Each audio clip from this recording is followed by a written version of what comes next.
Je m'appelle Christine de Calvermaten. Je vais vous parler de la tétrasomie X, qu'on appelle aussi syndrome 48XXXX. Et c'est ma fille Julie, qui va avoir 22 ans, qui est porteuse de cette maladie.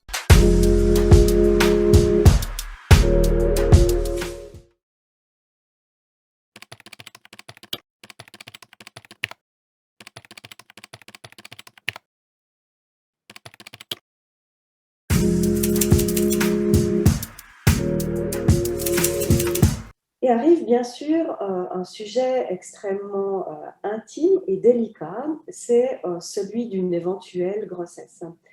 Est-ce que les femmes qui sont porteuses d'une tétrasomie X peuvent avoir des enfants? Eh bien, il est assez improbable que l'usine fonctionne, j'ai envie de dire, parce que c'est une mécanique de précision quand même, et puis avec une tétrasomie X, c'est pas gagné au départ, qu'une femme qui est porteuse puisse avoir des enfants si elle le souhaite. Mais dans certaines situations, il faut savoir que ce pourrait être aussi un risque, parce que dans la situation où une jeune femme qui a un enfant est porteuse d'une tétrasomie X et qu'en plus, dans sa condition, elle est peut-être porteuse aussi d'un handicap mental, eh bien, ça peut devenir extrêmement compliqué de se retrouver enceinte, de gérer une grossesse, de gérer un bébé et ensuite d'élever un enfant, alors qu'on n'est peut-être pas tout à fait capable de s'occuper de soi-même de façon totalement autonome.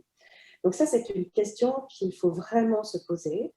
Est-ce que la personne qui a une tétrasomie X est en mesure d'assumer et de gérer complètement une grossesse et tout ce qui s'ensuit? Ça, c'est vraiment une question de base essentielle. Alors pour nous, on commence à parler de ça avec notre fille parce que les questions gentiment arrivent. Je rappelle qu'elle va avoir bientôt 22 ans. Et puis, on a un grand avantage, c'est qu'en fait, elle a eu l'occasion de travailler dans une crèche et dans un jardin d'enfants. Et elle a côtoyé beaucoup de bébés et beaucoup d'enfants en bas âge. Et elle a commencé à se poser la question, est-ce que j'aurais envie d'avoir un enfant? Et puis, elle a trouvé que c'était quand même pas si facile que ça de s'occuper de petits-enfants. Et du coup, elle nous a dit que de son point de vue, ce n'était pas du tout sûr qu'elle ait envie d'en avoir, ce qui, je dois le dire, nous a beaucoup soulagés. Parce qu'on pense que ça serait difficile pour elle d'en élever un.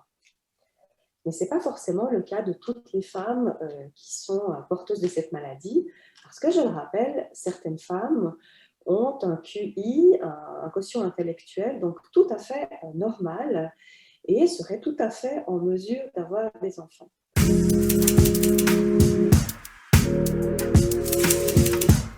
Parmi les rares femmes qui ont eu des enfants et qui sont porteuses d'une tétrasomie X, eh bien, on a eu tous les cas de figure.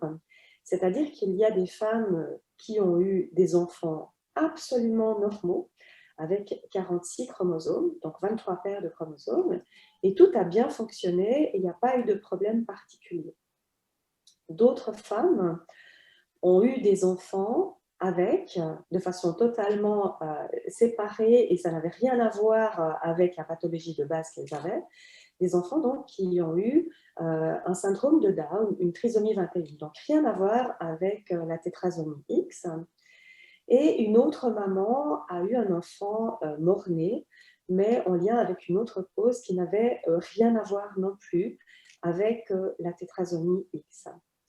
Mais comme il est très probable que les ovules des femmes porteuses d'une tétrasomie X aient déjà un nombre anormal de chromosomes, eh bien, il est très, très important pour ces femmes-là qui ont un projet parental de faire un conseil génétique pour pouvoir être orientées au mieux vers les risques, les chances aussi, dans certaines situations bien sûr, d'avoir un enfant et de mener à terme une grossesse ou pas, et d'envisager vraiment toutes les conséquences et toutes les hypothèses en lien avec ça.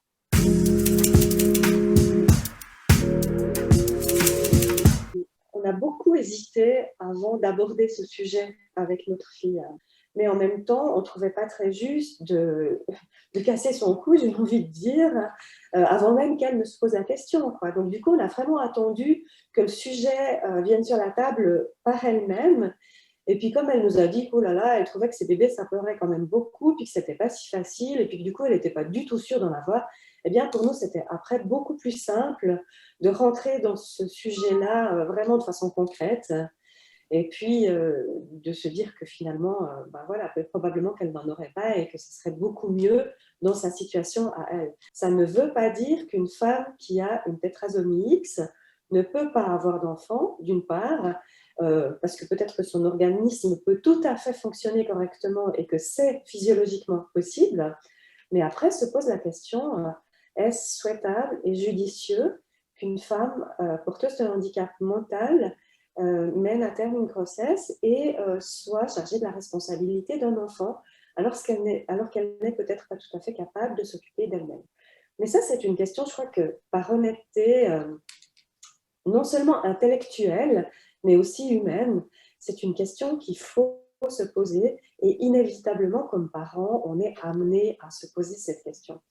Mais d'un autre côté, pour moi, je trouvais aussi tellement essentiel, tellement indispensable qu'elle soit consciente de sa valeur de femme, de sa valeur d'amoureuse, de sa valeur en tant qu'être humain, que, en tout cas, on lui a toujours dit que en aucun cas la pathologie qui la touche ne l'empêche d'avoir des relations amoureuses et intimes avec quelqu'un, et que ça fait partie des belles choses de la vie et qu'il faut aussi en profiter le moment venu avec la bonne personne, bien sûr, c'est très important.